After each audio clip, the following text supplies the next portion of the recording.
You think a Kang just conquers on their own? Well, yes, but you better believe there's a mess of other Kangs trying to stop them. Kang the Conqueror's dynasty will begin, or has already begun depending on how you view the construct of time.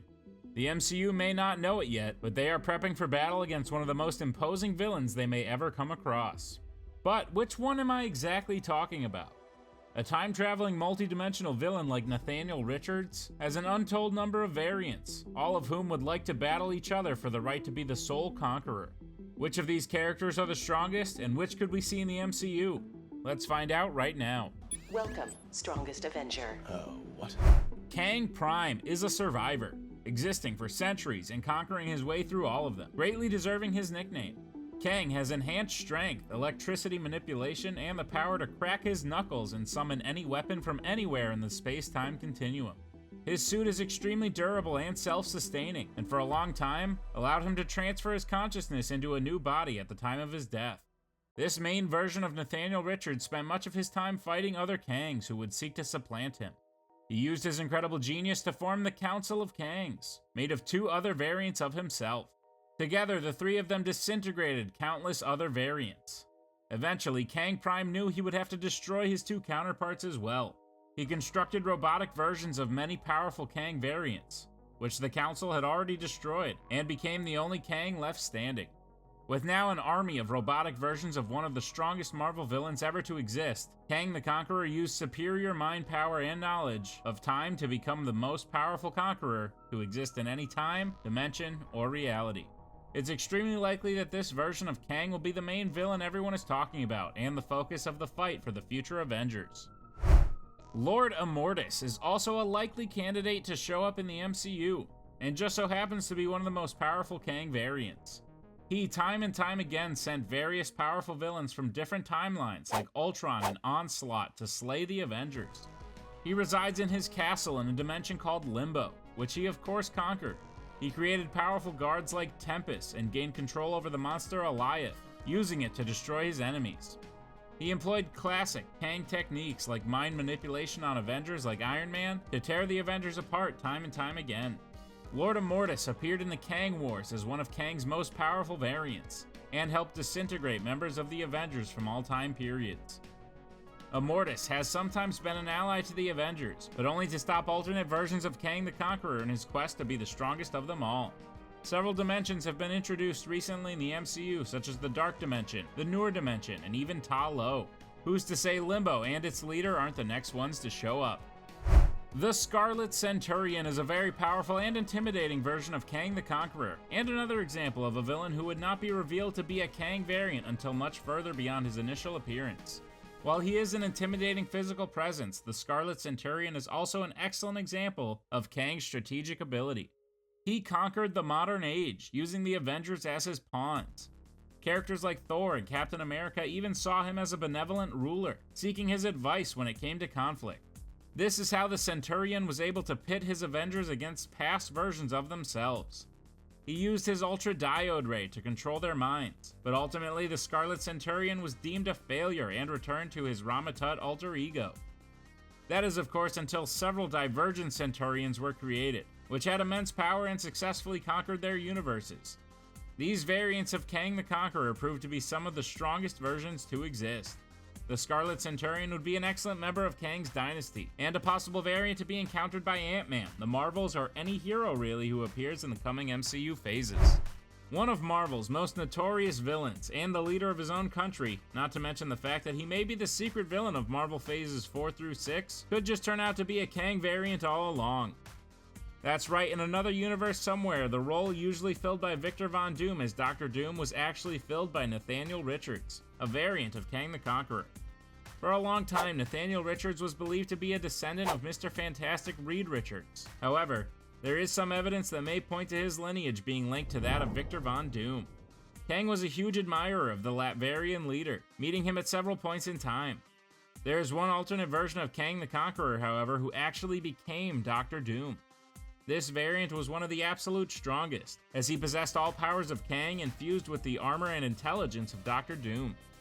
He, along with 2 other powerful variants, tore the past, present, and future Avengers apart during the Kang War. Many people think Doom will supplant Kang as the big villain during Secret Wars, but it could still be Kang all along. We saw our first official Kang variant in the Loki Disney Plus series, and even though Sylvie drove a knife through He Who Remains, if there's one thing we know about Kangs, it's that killing them usually makes things worse. Jonathan Majors has officially brought the long-awaited arrival of Kang to the MCU in the season finale of Loki Season 1. While the man simply known as He Who Remains may have seemed on the whole non-threatening, his backstory and accomplishments proved to be anything but. He Who Remains is the creator of the TVA, the victor of the first multiversal war, and the overseer of the sacred timeline. He has lasted an unbelievable amount of time, and until crossing the threshold, he knew every moment that would transpire in front of him. His defeat, if you even want to call it that, only came because essentially he had grown old and bored. He offered control of the TVA over to 2 Loki variants, and did not fight back against his death even a little bit, knowing what would be the result. A master strategist and clearly successful in his endeavors, He Who Remains held the greatest power we have seen in the MCU to date. A variant very similar or even identical to He Who Remains could certainly show up again, perhaps even to give the "I told you so" speech to Sylvie in Loki Season 2. The most recent addition to the MCU proved herself to be a worthy Marvel hero, and now that she's here, we're all just continually praying for Warp World to occur in the MCU. The Warp World event combined a lot of different Marvel characters into one. Emma Frost combined with Wolverine, Spider-Man with Moon Knight, and Kamala Khan, aka Miss Marvel, became Kamala Kang. These 2 powerful entities formed an incredibly strong character. With all the powers of each person, Kamala Kang had mastery over time travel, and the suit that gave Kang such strength, as well as the inhuman abilities of Miss Marvel to stretch her body. After she became enhanced by the Chronogen Mist, she gained the ability to stretch her body through space and time itself. Kamala Kang's run was short-lived, as a normal Emma Frost separated the 2 back into the forms they were meant to be.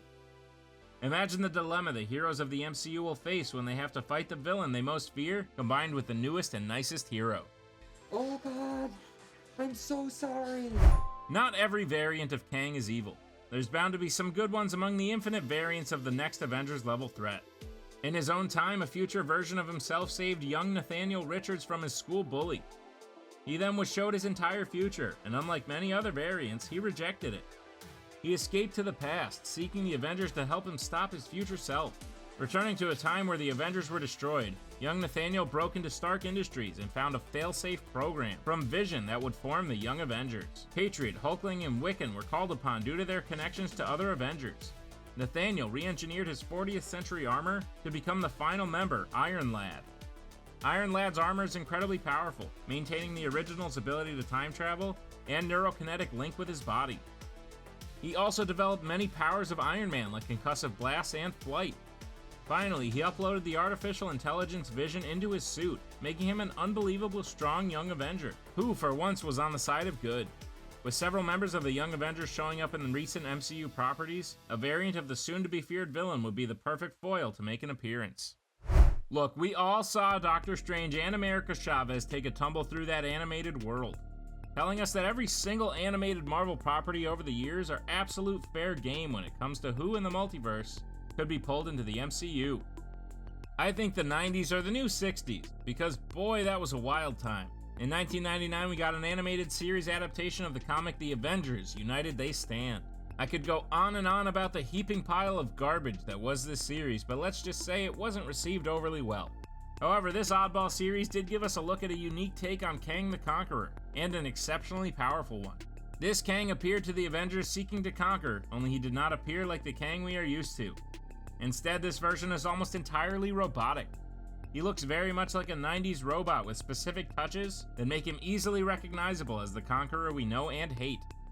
This robot actually proved to be quite the challenge, since his futuristic intellect and decision-making systems seemed to eliminate the possibility of human error.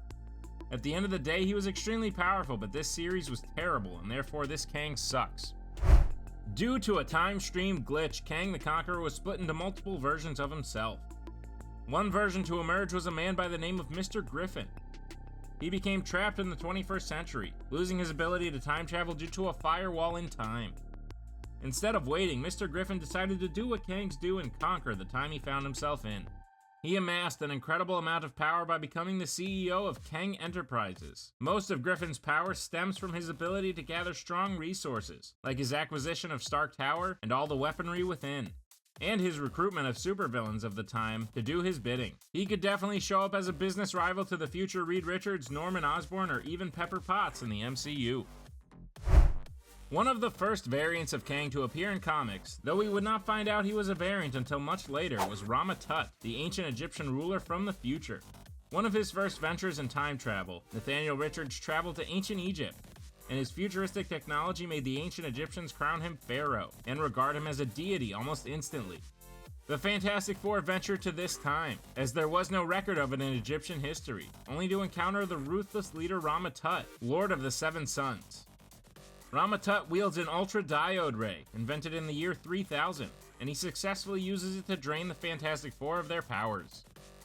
He was able to control their minds, putting 3 of them to work and taking Sue as his queen. It took a freed Ben Grimm back in human form to steal the ray and set the team free, to ultimately defeat the ancient ruler. Personally, I'm surprised this version of Kang didn't make an appearance in Moon Knight. But with all the time traveling and dimension hopping going on in the MCU, I think Rama Tut will be referenced very soon. This entry is not actually a version of Kang, but rather an ally of his who took on his namesake in order to keep Kang's empire alive. After a conflict with Eric Masterson, aka Thunderstrike, Kang was left comatose.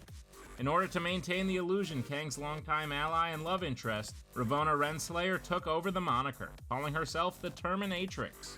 Only a strike force known as the Anachronauts knew of Ravonna's trickery, and left her side as a result, showing what the ramifications of the truth being revealed would lead to.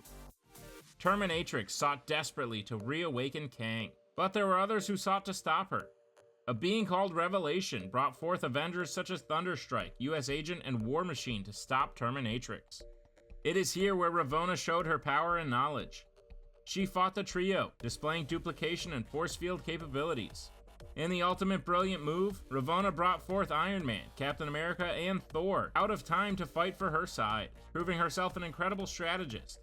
This is definitely a possibility in the MCU, given that we've seen Ravonna in the MCU already, leaving at the end of Loki to go off and do who knows what, though I can't imagine it was very good.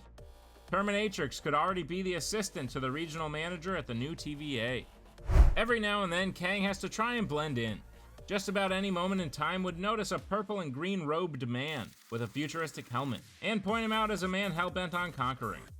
One of Kang's most notorious alter egos is a man by the name of Victor Timely. Victor may be disguised as a normal businessman, but in the comics he is one of the most ruthless variants who seeks to conquer as many universes as he can. His thirst for conquering even makes him one of the greatest enemies of the real Timekeepers, not the fake ones from Loki.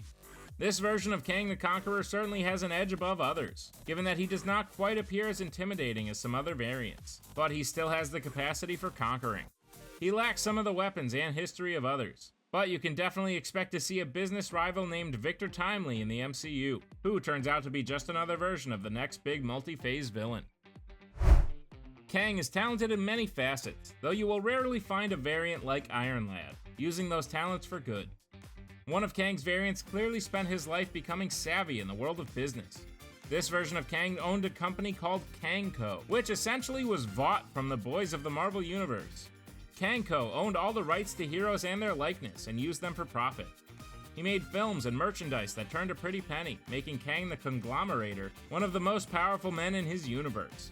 He still possessed the ability to navigate the time stream and went back to retrieve one of his most valuable assets, a variant of Spider-Man called Spider-Punk.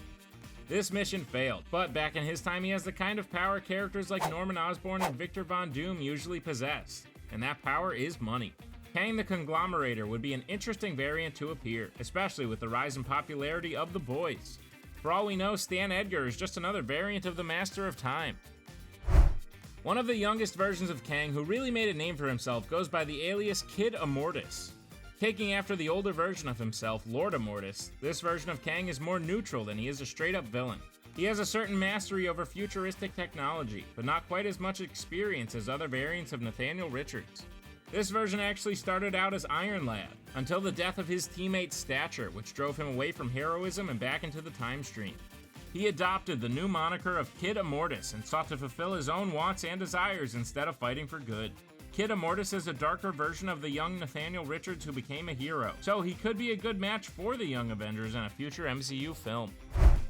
If we're talking about variants, you had better believe we're going to be visiting the world of Spider-Ham, Peter Porker, spider bitten by a pig who gained incredible power. This world answers the question burning on everyone's mind. What animal did our favorite character transform into in this universe? Thor becomes a dog, Spider-Man is a pig, and Kang the Conqueror fittingly becomes Kangaroo the Conqueror. This master of time and native of the Outback with extra powerful legs poses a threat to all anthropomorphic heroes of Spider-Ham's universe. He even takes a beating better than most of his variants, thanks to the cartoonish nature of his world. Overall, Kangaroo the Conqueror may be more adorable than he is intimidating, but he still poses just as big of a threat. The MCU could definitely visit this universe, especially based on how big of a hit Spider-Ham was in Into the Spider-Verse.